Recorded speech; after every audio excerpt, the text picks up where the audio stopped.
سلام فتوات تخاتلتي ابن ميديا كم يتخانو نلو من رئيم بقار عبقلتشن إسران ستزرقها Secret Society of Second Born Realist تسميه فيلم خونيو كم تفوتو وايد أراترن فيديو لايك بمقوار نچانلنا حدش تسخونكم كا سبسكرايب ورن دابلكو ناملو تحسدو خبلكم ات فيلم خجمر أو أوروبا تركب نيشتي هاجر إليديان نعزب ናይ ኤሊድያ ንጉሳውያን ቤተሰብ ካልአይቲ ጓል ዝኾነት ሳማንታ ናይቲ ቤተሰብ ናይ መጀመርያ ጓል ስለዘይኮነት ከም ልዕልቲ ትረአን ኮይኑ ግን ምዕባይ ሃፍታ ኤሚኖር ኩሉ ግዜ ዝደለየቶ ነገር ትረክብ ነበረት እንሳም እቲ ነገር ዝበኣሰ ዝገበረላ ነገር ከዓ ናይ ኤሌርያ ንጉስ ዝነበረ ቦኣ ምስ ሓዉ ብሓደጋ ኣየር ሂወቱ ይሓልፍ ስለዚ ኣደ ሳም ካትሪን ነቲ ሃገር ንምምራሕ ነቲ ንግስነት ወረሰት ሳም ኣብ ዝተወሰኑ ሰሙናት ውሽጢ 18 ዓመት ትመልእ በዚ ከዓ ናይ ኣዲኣ ዘውዲ ተቐቢላላ ናይ ሳም ምንባርን ዘይምንባርን ግን ኣብቲ ቤተሰብ ውሽጢ ወላ ሓደ ቦታ ይህብንዩ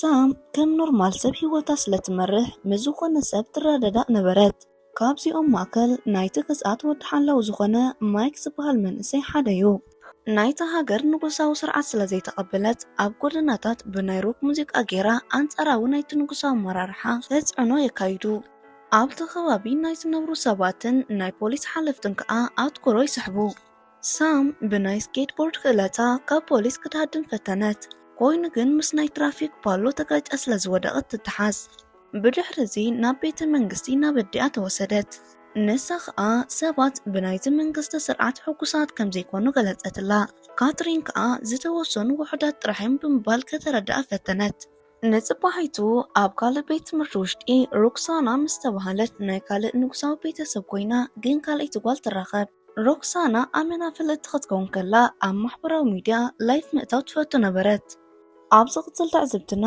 ኣብ ዓለም ንዘለዉ ሓደገኛታት ሰባት ተባሂሉ ዝተሰርሐ ልዑል ሓለዋ ናብ ዝግበረሉ ቤት ማእሰርቲ ወስደና ክልተ ሓለውቲ ኤሚ 34 ዝተባሃለ እሱር ምግቢ ከብፅሕሉ ይረኣዩ ካብ ዝበልዖ ዝተሓበአ ካፓሲተር ይረክብ እሞ ካብቲ ናይ ክሳዱ ማእሰርቲ ክፈትሓሉ ዝኽእል ፍሉይ መሳርሒ ይፅዕኖ ናይ ክሳዱ መእሰሪ ድሕሪ ምፍትሑ ከዓ ተመሊሱ ሓይሊ ይረክብ ቀፂሉ ናይ ቴሌኪኒሲስ ፓወር ተጠቂሙ ናይቲ ክፍሊ ማዕጾ ብምስባር ካብቲ ቤት ማእሰርቲ ይሃድም እዚ ከምዚ ኢሉ ከሎ ማይክን ሳምን ንዘዳለውዎ ኮንሰርት ኣብ ቤተ መንግስቲ ስቱድዮ ኮይኖም ይለማመዱ ማይክ ከዓ ንሳም ናብቲ ኮንሰርት ንክትመጽእ ይጋብዛ ንሳ እውን ተሰማምዐት ብምቕጻል ቅድሚ 2 መዓልቲ ዝበልዖ ጻዕዳ ሽጉርቲ ከም ዝጨነዋ ስለዝነገረቶ ኣመና ይግረም ዝተወሰነ ጸኒሓ ሳም ናይ ኣቦኣን ናታን ዝነበረ ንብረት ረኸበት ኣቦኣ ንዕኡ ፍልይቲ ስለዝነበረት ስኖፍሊክስ ኢሉ ይፅዋዓ ከም ዝነበረ ዘከረት ኣብታ ምሸት ቅድሚ ናይ ኤሚናር ቅድመ ሽሞት ዝነበረ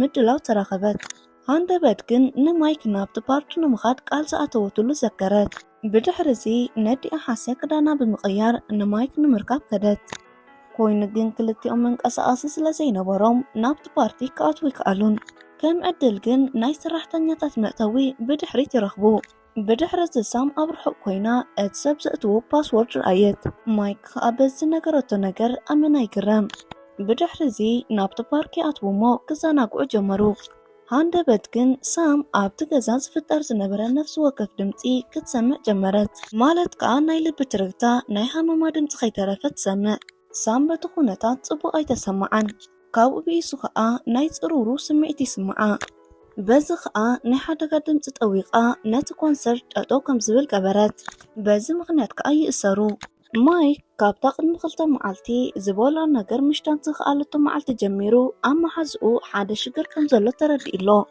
ብዙሕ ከይፀንሑ ካብ ማእሰርቲ ተፈቲሖም ናብ ወለዶም ይውሰዱ ካትሪን ከዓ ንሳም ዝሓለፋ ፈተናኣ ከተማልስ ናይ ክረምቲ ትምህርቲ ክትእትዋ ወሰነት እዚ ከምዚ ኢሉ ከሎ ኤልማት 34 ማለት እቲ ዝሃደም እሱር ብሕቡእ ናብ መሳርሕቱ ይድውል ንኽሃድም ዝተጠቀመሉ ናይ ፑማ ሓሳባት እውን የድንቕ ኮይኑ ከዓ ኣብ ዘለውዎ ቦታ ናይ ካትሪንን ናይ ጓላን ስእሊ ካልኦት ሓበሬታታትን ተለጢፎም ይረኣዩ እዚ ከዓ ናብ ቤት ማእሰርቲ ዘእተወቶም ካትሪን ከም ዝኾነት ይገልጸልና ንዝቕፅል ስርሑ ኣብ ምስልሳል ከሎ ናይ ቴሌኪኒሲስ ፓወር የጠናኽር ብተወሳኺ ንሳም ብሕቡእ ይከታተላ ኣብ ዝቕፅል ናብ ናይ ክረምቲ ትምህርታ ብምኻድ ምስ ጃንዋር ትበሃል ጓል ትላለ أكو جانوارن أبو سامن يعرخ نبرو محبراوي هيوت دس زيبلو ماتيو وسيخو تومانن تفلاتي أكسانا ونالو دحر استوسن دقائق كأ نايتي تمرت حلاف زخونة بروفيسور جيمس أبت كفلي رأى أتيلو كل ما بسزلو ناينوكو سوين قال أيقولو خمزخونن نسوم زي فلتو وخاء سوبر باور كمزلو منقرم سلازي أزناي كرمت تمرت علامة نقوم نابنوكو سو بيتسب ميستراو محبر نخط انبرو مخانا منقرم باترين نايت محبر بروغرام حلافيت مخانا نسام يسنبدا እቲ ማሕበር ዝተመስረተሉ ዕላማ ንንጉሳውያንን ከባብ ዓለም ዘሎ ግብርነኛታት ንዝመጽእ ስግኣት ምዃኑ ገለጸት። እቲ ሕማቕ ዜና ግን ነዚ ስልጠና ዘይሓለፉ ተምሃሮ ተዘክሮኦም ይጠፊኡ ሃይሊ ከም ዘለዎም እውን ኣይዝክሩን ማለት እዩ። ብድሕሪ እዚ እቲ ናይ መጀመርያ ስልጠና ይጅምሩ። ኣብ መሰናኽል ዝመልኣ ክፍሊ ፒራሚድ ንኽወስዱ ይእዘዙ። ኮይኑ ግን ከምቲ ዝረአ እቲ ነገር ቀሊል ኣይነበረን። እቲ ክላስ ብሌዘር ኣፅዋር መሊኡ ነበረ። ቶም ነዚ ከይፈለጠ ብምንቅስቃሱ ይህረም። ቀልጢፎም ከይኮነ ቀስ ብቀስ እቶም ተምሃሮ ነናይ ባዕሎም ሱፐር ፓወር ክፈልጡ ጀመሩ። ሮክሳና ናይ ምድፋእ ፓወር ከም ዘለዋ ተረዲኣ ነበረት። ናይ ቶሚ ፓወር ዘለዎም ኩሎም ንሱ ዝእዝዞም ንምፍጻም ተጽዕኖ ምፍጣር እዩ። ብኻልእ ሳም ናይ ስምዒት ህዋሳት ተጠቂማ ካብ ካልኦት ብዝበለጸ ቁልጡፍ ስጉምቲ ክትወስድ ክኢላላ። ነቲ ነገር ንምሕጻር ኩሎም እቶም ተምሃሮ ኣብ ቀዳማይ ፈተናኦም ይተርፉ። ብድሕሪ እዚ ጃንዋሪ ሱፐር ፓወራ ረኸበት። እዚ ከዓ ንኻልኦት ብምትንካፍ ጥራሕ ንግዚእ ፓወሮም ክትሰርቕ ምኽኣል ማለት እዩ። ናይ ማቴዎ ፓወር ከዓ ንሓሳኹ ምቁፅጻር ነበረ። ድሕሪ እቲ ክላስ እተናዋልድ ናይ ቤተሰበን ካልኣይ ኣዋልድ ብምዃንን ዝበፅሐን ሽግር የዕልላ። ብድሕሪ እዚ ናይ ሳም ቴሌፎን ይፅውዕ። ንፅባሒቱ ተምሃሮ ስልጠንኦም ይቕፅሉ። ጀምስ ከዓ ፓወሮም ክቆፃፀርዎ ከም ዘለዎም ይነግሮም። ናይ ኩሎም ፓወር ዝተፈላለየ ስለ ዝኾነ ንኩሎም ዝተፈላለየ ስልጠና ሂቦም። ንሳም ናይ ስምዒት ህዋሳታት ጽቡቕ ጌራ ንኽትጥቀም ኣብ ድምፂ ክተተኩር ይነግራ። ፑማ እውን ምስ ካልኦት ዘለዎ ባህሪ ንኸመሓይሽ ቻርሊ ዝተባሃለ ከልቢ ይወሃቦ። ብኻልእ ኦስካና ኣብ ዘይምቹእ ኩነታት ኣየር ኮይና ፓወራ ንኽትጥቀም ይንገራ። ማቴዎ ከዓ ኣብ ሓሳኹ ዘለዎ ምቁፅጻር ክላመድ ንዕዘብ። ጃንዋሪ ከዓ ኣብ መሐንበሲ ቦታ ትውሰድ። ኣብኡ ከዓ ምስ ኣና ትበሃል ኣብ ውሽጢ ማይ ነዊሕ ግዜ ክትጸንሕ ትኽእል ፓወራ ንኽትሰርቃ ተኣዘዘት። ኣብ ናይ ምሳሕ ሰዓት ጀምስ ንሳም መርዚ ዘለዎ ምግቢ ብምሃብ ይፍትና። ቀፂላ ጃንዋሪ ትፈትዎ ሳም መቐለታ። በታ ምሸት ማይክ ናብ ሳም ክድውል ኣቦኡ ይሪኦ። በዚ ከዓ ናይ ናብራ ደረጃኦም ሓደ ብዘይምዃኑ ምስ ንጉሳዊ ቤተሰብ ብዙሕ ክቀራረብ ከም ዘይብሉ ይመኽሮ። ንፅባሒቱ ሳም ናብ ኣዲኣ ኸደት። ብዘገርም ከዓ ብዙሓት ፍሉያት ነገራት ዝጥቀሙሉ ናይ መሬት ዋና መሳርሒኦም ተርእያ። ካብቶም መሳርሕታት ሓደ ብዲኤንኤ ዝተመስረተ ናይ ናኖ መሳርሒ ነበረ። ቀፂላ ካትሪን ፓወራ ንምቁፅጻር ሓደ ነገራት ነገረታ። ብድሕሪ እዚ ካብ ሮክሳና ወፃኢ ኩሎም ተምሃሮ ነናይ ባዕሎም ሱፐር ፓወር ምቁፅጻር ይለምዱ። ሳም ሓደ ድምፅታት ብንጹር ክትግምት ክኢላላ። ማቴዎ ንህብታት ብምቁፅጻር ይሰርሓሎ። ቻርሊ ከዓ ናይ ቱማ ትእዛዝ ይቕበል። ጃንዋሪ እውን ኣብ ማይ ውሽጢ ንፋሳ ሓቢኣ ንነዊሕ ጸኒሓላ። ለውጢ ዘይርአየት ሮክሳና ስለ ዝኾነት ጀምስ ወልሓደ ሜክኣፕ ከይገበረት ኣብ ላይፍ ከም ዘእትዋ ነጊሩ የፈራርሓ። በዚ ሰዓት ሮክሳና ናይ ምድፋእ ሓይላት ተጠቂማ ተሰወረት። ኣብዚ ግዜ እዚ ኩሎም ተምሃሮ ኣብ ዝለዓለ ደረጃ በፂሖም ኣለዉ። ጀምስ እውን ብውፅኢቶም ኣመና ሕጉስ ነበረ። በዛ ምሸት ሳም ምስ ማይክ ናይ ጎደና ኮንሰርት ክገብሩ ነይሮም እዮም።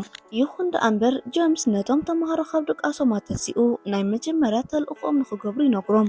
እቲ ተልእኾ ናይ ንግስነት ሽልማት ንኸይስረቕ ምህላው ነበረ። ኣብቲ ቦታ ድሕሪ ምብፅሖም ሳም ናይ ሰራቂ ድምፂ ሰምዐት። ብድሕሪ እዚ ተኸታቲሎም ይሕዝዎ። ኮይኑ ግን ገጻ ምስ ከፈትዎ ናይ ጃንዋሪ ኣሰልጣኒት ነበረት። ስለዚ ብምትላሎምን ብምግጋዮምን ጀምስ ኣመና ይሓርቕ። በዚ ምክንያት ከዓ ነቲ ዝቕፅል ስልጠና ክስርዞ ይውስን። ሳም ከዓ ናብቲ ኮንሰርት ብዘይ ምምፅኣ ንማይክ ይቕሪ ተሓተተቶ። ኮይኑ ግን ኩሉ ኣብ ዝፍጠር ዘሎ ነገር ንማይክ ክትነግሮ ትኽእል ኣይነበረትን። እዚ ከዓ ንማይክ የባሳጭዎ። ንፅባሒቱ ናይ ዕረፍቲ መዓልቶም ብምዃኑ ኣብ ገምገም ባሕሪ ኮይኖም ይዘናግዑ። ድሕሪ እዚ ሳም ምስ ጃንዋሪ ኣመና ይቀራረባ። ብድሕሪ እዚ ሳም ናብቲ ቤተ መንግስቲ ትጋብዛ እሞ ናብኡ ይኸዳ። ተሓቢአን ድሕሪ ምእታውን ሳም ኣቦኣ ንዓኣ ኢሉ ዝሰርሖ ናይ ሙዚቃ መሳርሕታት ዝሓዘ ክፍላ ተርእያ። ሃንደበት ግን ማይክ ናብቲ ስቱድዮ ይመጽእ። ብድሕሪ እዚ ሳም ንዕኡ ገዲፋት ትፃወት ምህላዋ ተዓዚቡ ብሕርቃን ተመሊሱ ይኸይድ። ድሕሪ ዝተወሰኑ ደቃይቅ ግን ኤድሚት 34 ይመጽእ እሞ ኣብ ክልቲአን ተምሃሮ ከቢድ መጥቃዕቲ ይውልዕ። ቅድሚ ምሕዳሙ ግን ኣቦኣ ጥራሕ ብዝፅውዓ ቅያር ሽማ ይፅውዓ። ጀምስ ከዓ ንኽረጋግኣ ይነግረን። ኮይኑ ግን ሳም ንጀምስ ከይተኣዘዘት ነቲ ሰብ ጎየየቶ። ብድሕሪዚ ኣብ ጫካ ውሽጢ ረኸበቶ። በዚ ሰዓት ጀምስ ንሳም ንምክልኻል ኣብ ዝፈተነሉ ከቢድ ጉድኣት ይበጽሖ።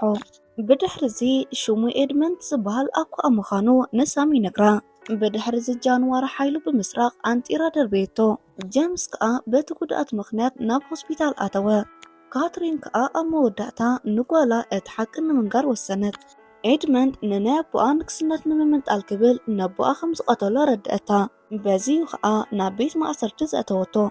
ሳም ከዓ ኤድመንድ ናይ ባሓቂ ኣኳ ምዃኑ ብምሕሳብ ናብኡ ኸደት። ንሱ ከዓ ትዕላምኡ ዝነበረ ሰባት ብማዕረ ክነብሩ ነቲ ንግስነት ንምፍራስ እምበር ንግስነት ንምውራስ ከምዘይ ምዃኑ የረድኣ። ኣቦኣ ለውጢ ክገብር ይጽበዮ እኳ እንተነበረ ትዕጉሱ ተወዲ ከም ዝቐተሎ ይነግራ። ብድሕሪዚ ዓባይ ሓፍታ ረኸበታ። ሓፍታ ከዓ ልክዕ ንግስቲ ብዝኾነትሉ ኣብቲ ገዛ ዝኣ ለውጢ ከም ተምጽእ ነገረታ። እዚ ከምዚ ኢሉ ከሎ ተምሃሮ ንሳም ንምድጋፍ ኣብ ናይ ኤሌኖር ስነ ስርዓት ሽመት ክርከቡ ይሰማምዑ። በዚ ምሸት ሳም ንጀምስ ንምርኣይ ናብ ሆስፒታል ከይዳ ይቕሬታ ሓተተቶ። ንሱ እውን ይቕረ ገበረላ። ኣብ ዓለም ዘለዉ ነጋውስ ዝዕደሙሉ መዓልቲ ሽመት በጽሐ። በዓል ሳም እውን ናብኡ ኸዱ። ፑማ ብዘይፈለጦ ምኽንያት ፓወሩ ክጥቀመሉ ይኣብዮ። ጃንዋሪ ብወገና ናይ ፑማ ፓወር ሰሪቓ ብስቕታ ናብቲ ታሕተዋይ ቤት ማእሰርቲ ወረደት። ብድሕሪዚ ነቲ ሓላዊ ንኤድመንድ ካብቲ ቤት ማእሰርቲ ከውፅኦ ኣዘዘቶ። እዚ ከዓ ንፑማ ንበይኑ ጥራሕ መንገዲ ከም ዝፈጠረትሉ የረድአና። ብድሕሪዚ ናብ መሓዙታ ተመሊሳ ንኽኽተልዋን ኣብቲ ቤት ማእሰርቲ ክዓጽዎም ኣዘዘቶ። ማቴዎ ስለ ናይ ጃንዋሪ ክሕደት ንሳም ንህብል ኢኹ የፍልጣ። ንሳ እውን ኤድመንድ ኣበይ ከም ዘሎ ብፓወራ ብምፍላጥ ተጓይዮ። ብምቕጻል እቲ ስነ ስርዓት ኣብ ከይዲ ነበረ። ኤድመንድ ከዓ ናብቲ ስነ ስርዓት ዝካየደሉ ዓብ ካቴድራል ይበጽሕ። ብተወሳኺ ንኹሉ ናይ ንጉሳዊ ዘርኢ ዘጥፍእ ናይ ናኖ መሳርሒ እውን ኣዳሊ ነበረ። እዚ ከምዚ ኢሉ ከሎ ሳም ጃንዋሪ ትከታተላ ከም ዘላ ስለ ዝተረድአት ናብ ማይክ ብምኻድ ንኽሕግዛ ሓተተቶ። መጀመርያ ማይክ ክሕግዛ ፈቓደኛ ኣይነበረን። ኮይኑ ግን ይቕሬታ ሓቲታ ኩሉ ምስጢራ ምስ ነገረቶ ሕራ ይብላ። ብድሕሪዚ ጃንዋሪ ንኤድመንድ ከም ዝረኸበቶን ከም ዝተሓባበረቶን ተዛረበት። ንሶም ከዓ ተሓባቢሮም ይሃርምዋ። ብድሕሪዚ ብሓንሳብ ምስቶም ተምሃሮ ብምዃን ንኤድመንድ ጠጠው ከብልዎ ይውስኑ። ኤድመንድ ከዓ ዓለም ብዘይ ንጉሳዊ ቤተሰብ እንተተመሓዲራ ዝበለጸ ነጻነት ከም ትህብ ይዛረብ። ብድሕሪዚ ሳምንቱማን ሮክሳናን ብምዃን ኣትኩርኡ ብምስራቅ ናብቲ ፓወር ዘዳኽም መሳርሒ ዝተገጠመሉ ንእሽተይ ክላስ ይወስድዎ። ማይክ ከዓ ንኤድመንድ ብውሽጡ ናብ ዝሕዞም መሳርሒ ዳግማይ ብምስራሕ የድፍኦ። ብኻልእ እቲ ስነ ስርዓት ሹመት ብሰላም ይውዳእ። ኤሌኖር እውን ብይፋ ናይ ኤሌድያን ሓዳሽ ንግስቲ ኮነት። ሳምን ሮክሳናን ማቲዮን ቱማን ከዓ ኣብ መወዳእታ ናብቲ ማሕበር ንምእታው ተቐባልነት ይረኽቡ። ጀምስ ከዓ ካብ ዝበፅሖ ጉድኣት ሓዊ ንሪኦ። ፓትሪን ከዓ ንኤሌኖር ስለቲ ማሕበራዊ ምስጢር ነገረታ። ንሳ ከዓ ንህዝቢ ኤሌድያ ካብ ናይ ንጉሳዊ ገዛዝኣ ብተወሳኺ ካልእ ማእኸላዊ መንግስቲ ከም ትምስርት ቃል ኣተወት። ኣብ መወዳእታ ጃንዋሪ ካብቲ ቤት ማእሰርቲ ከም ዝሃደመት መልእኽቲ በፂሕዎም ንዓኣ ንምሓዝ እናኸዱ ከለዉ እቲ ፊልም ኣብዚ ይውዳእ። ፍትዋ ተኸታተልቲ መደብና ዘቕረብናልኩም መደብ ነዚ ይመስል ነይሩ። ብዘቕረብናልኩም ዓጊብኩም ክትኮኑ እናተመነና ቪድዮ ላይክ ብምግባር ዘለኩም ርእቶ ይኹን ሓሳብ ኣብ ኮሜንት ሴክሽን ኣቕምጡልና። ሳብስክራይብ ዘይገበርኩም ሳብስክራይብ ብምግባር ናይ ወትሩ ተኸታተልቲ መደብና ኩኑ እናበልኩ ኣብ ቀጻሊ ብኻልእ መደብ ክሳብ ንራኸብ ዘሰናዩ